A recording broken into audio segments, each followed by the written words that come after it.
الشیطان اللعین الرجیم بسم اللہ الرحمن الرحیم الحمد للہ رب العالمین تبارک الذی بیدہ الملک وہو علی کل شیء قدیر الذي خلق الموت والحياة ليبلوكم أيكم أحسن عملا وهو العزيز الغفور والصلاة والسلام على سيدنا مولانا ومولى الثقلين جد الحسن والحسين أحمد الأمجد بالقاسم محمد اللهم صل على محمد والسلام على الحسين وعلى علي بن الحسين وعلى أولاد الحسين وعلى أصحاب الحسين الذين بذلوا مهجهم دون الحسين واللعنة الدائمة على أعدائهم أجمعين من يوم عداوتهم إلى قيام يوم الدين.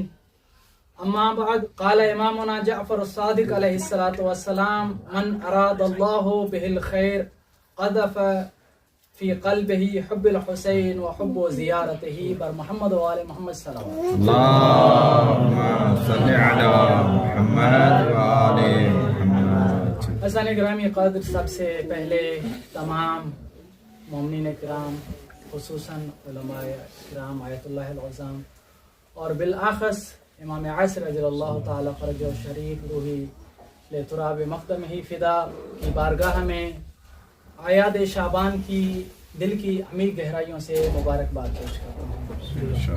خدا سے دعا ہے کہ خدا تمام شیعان علی ابن ابی طالب محبان سیدہ زہرا سلام اللہ علیہ کی زندگی میں لاکھوں کروڑوں ایسی خوشیاں اور عیدیں اور سعادتیں نصیب فرمائے. حقیقت یہی ہے کہ یعنی زندگی نام ہی انہی کا ہے. زندگی نام ہے، تب تک زندگی ہماری باقی ہے کہ جب تک ذکر حسین، فضائل اہل بیت اور مصائب اہل بیت ہوتا رہے.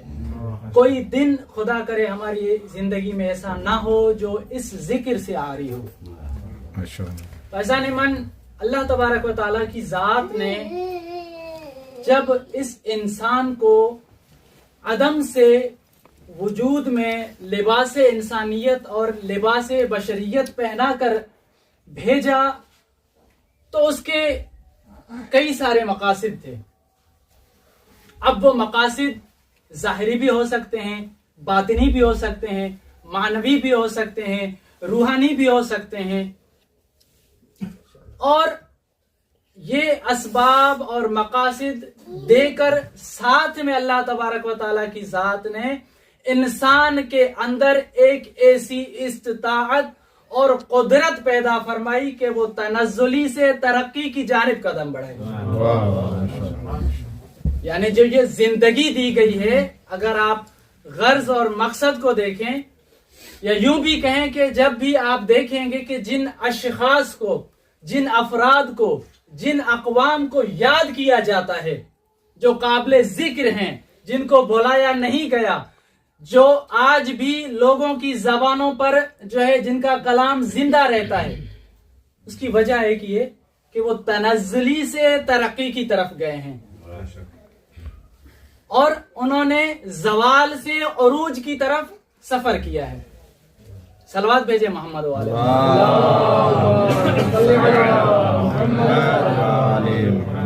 اور یہی نیچر بھی ہے، یہی فطرت بھی ہے. آپ اس کو سائنٹیفکلی دیکھیں، ہم اس کو منطق میں دیکھیں، ہم اس کو دیگر علوم جو ہے معاش میں دیکھیں. انسان جب پیدا تھا خالی ذہن تھا، آ گیا دیگر علوم وہ سیکھتا گیا، جاہل تھا عالم بن گیا. خالی ذہن پیدا ہوا تھا معجد بن گیا، ایجادیں کرنے لگا. تو اللہ نے ہمیں یہ جو زندگی دی ہے، گویا اس زندگی کا ایک غرض و مقصد یہ بھی ہے کہ ہم اپنی تمام تر صلاحیتوں کا استعمال کر کے اپنے آپ کو دنیا میں ایک مثالی نمونہ قرار دیں. ماشاءاللہ. صلوات بھیجے محمد والے.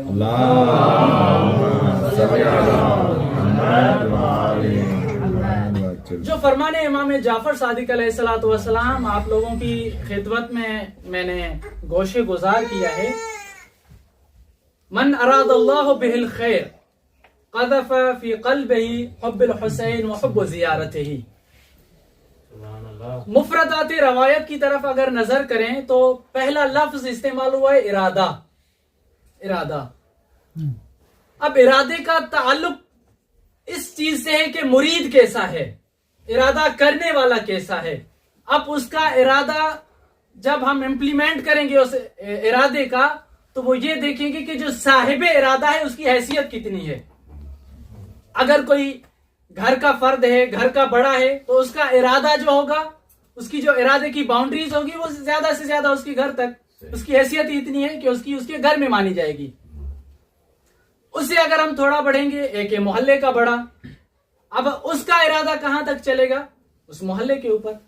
اب جو ڈسٹرکٹ کا بڑا ہے اس کا ارادے کی جو باؤنڈریز ہوں گی وہ ڈسٹرکٹ. اب اسی طریقے سے ملک، پھر آپ اس کو بر اعظم میں لے کے آئیں، پھر اس کو دنیا میں لے کے آئیں.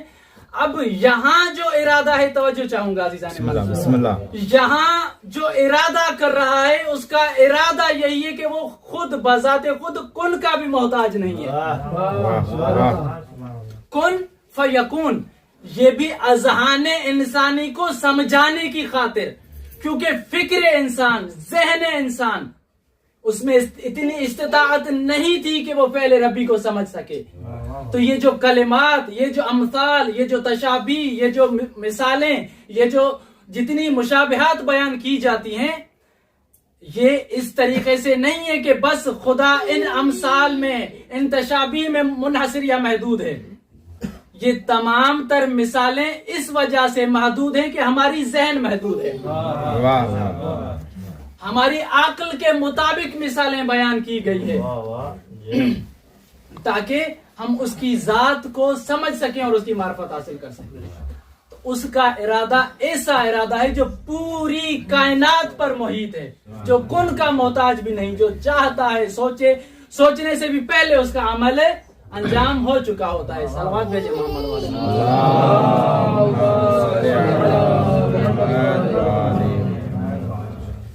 خوب. اس کے بعد خیر استعمال ہوا ہے، کلمہ خیر. خیر کے لیے اگر ہم تشریح میں جائیں تو علماء نے لکھا ہے کہ صلوات بھیجے محمد والے محمد کی ذات.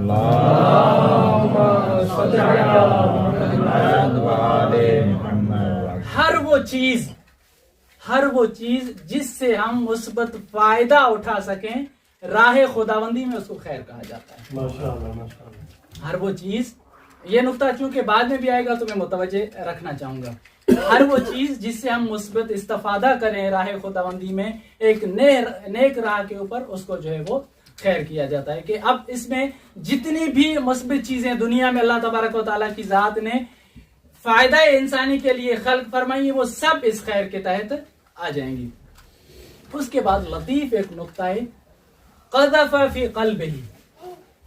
کیا وجہ ہے کہ امام نے یہ کلمہ قذف استعمال کیا؟ داخلہ کیوں نہیں کہا؟ وصل کیوں نہیں کہا؟ ہو سکتا تھا کہ آپ فرما دیکھیں کہ دخل فی قلبہ حب الحسین، کہ اللہ نے اس کے دل میں داخل کر دیے محبت حسین. ماشاءاللہ. وصل کہہ دیتے مولا کہ وصل فی قلبہ حب الحسین، اس کی دل میں، اس کے دل میں اللہ تبارک و تعالیٰ نے محبت حسین کو پہنچا دیا ہے. حسین من، جب آپ اس لطیف نقطے کی طرف نظر کریں گے لغت عربی کی طرف، تو قذف کہتے ہیں کہ کسی چیز کو کسی دوسری چیز میں اس طرح پیوست کرنا کہ کبھی وہ جدا ہو نہ سکے. یعنی گویا کسی چیز کو کسی چیز کے اندر اس طریقے سے جوڑا جائے کہ اس کا الگ کرنا کبھی ممکن نہ ہو. یہ محبت حسین کا تقاضا ہی تھا کہ چراغ بجھ چکا تھا، پروانے پھر بھی باقی تھے.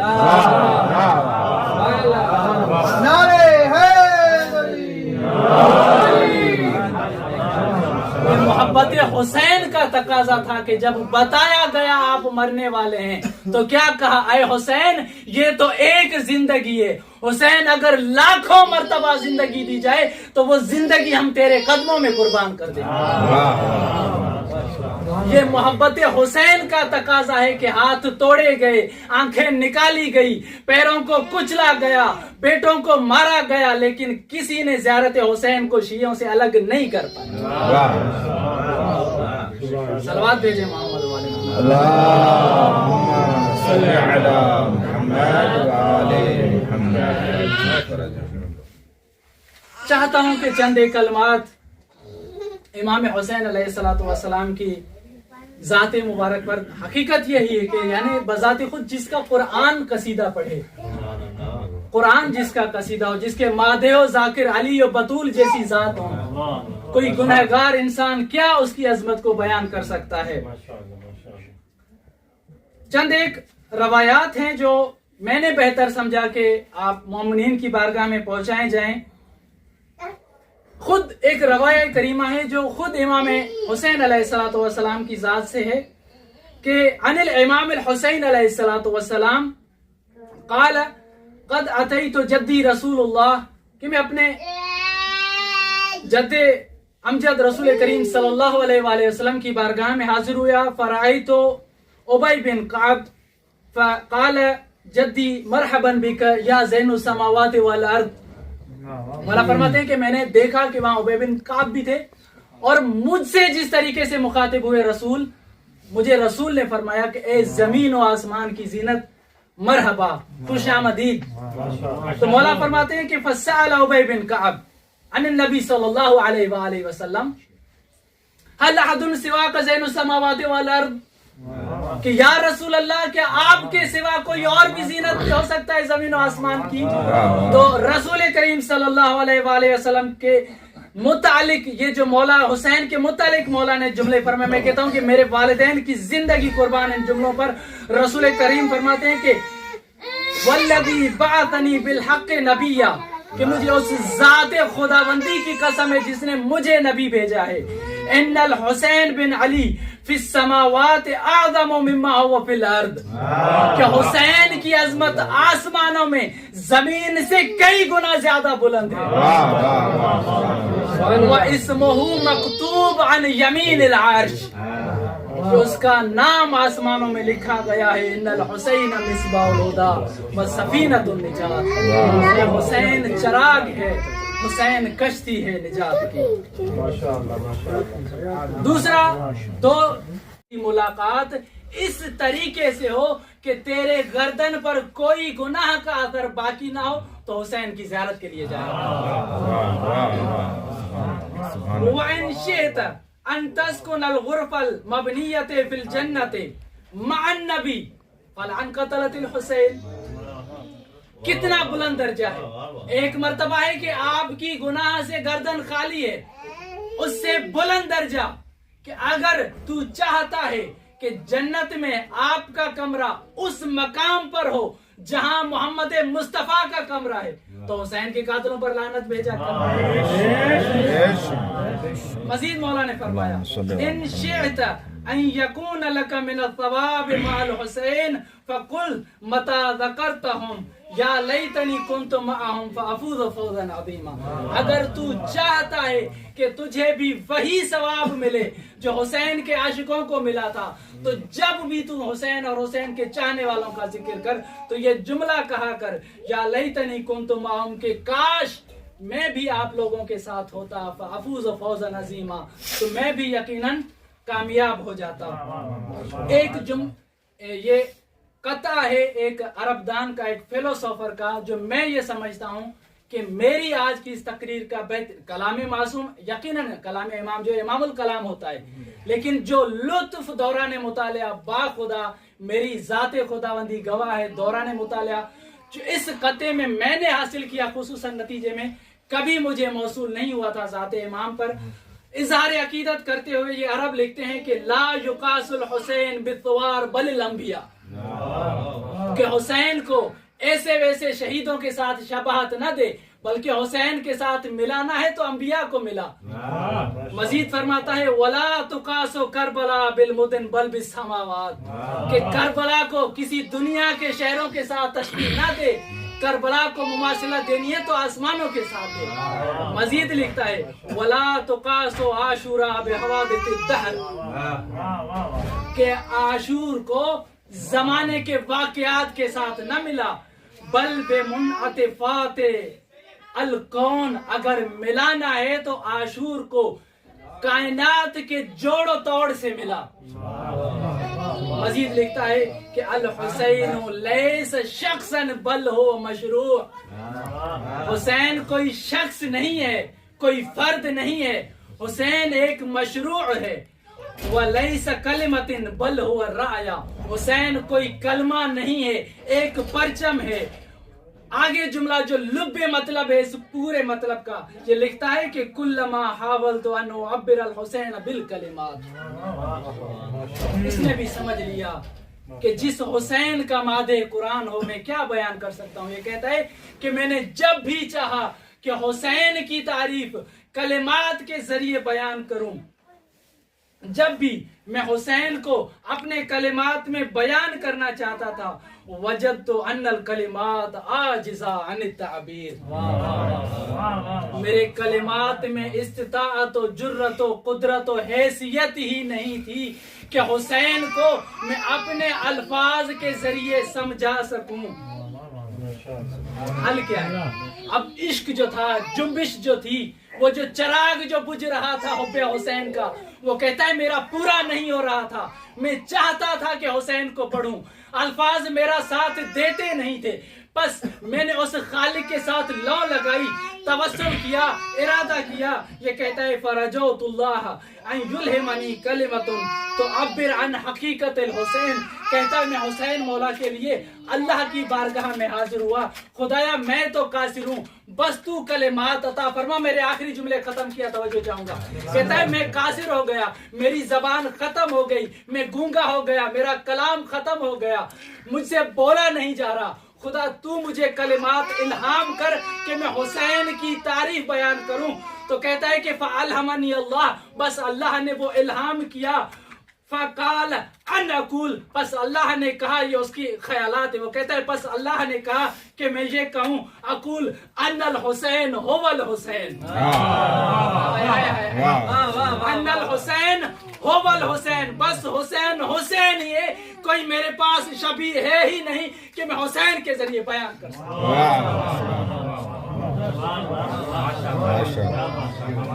خداوند کریم سے دعا ہے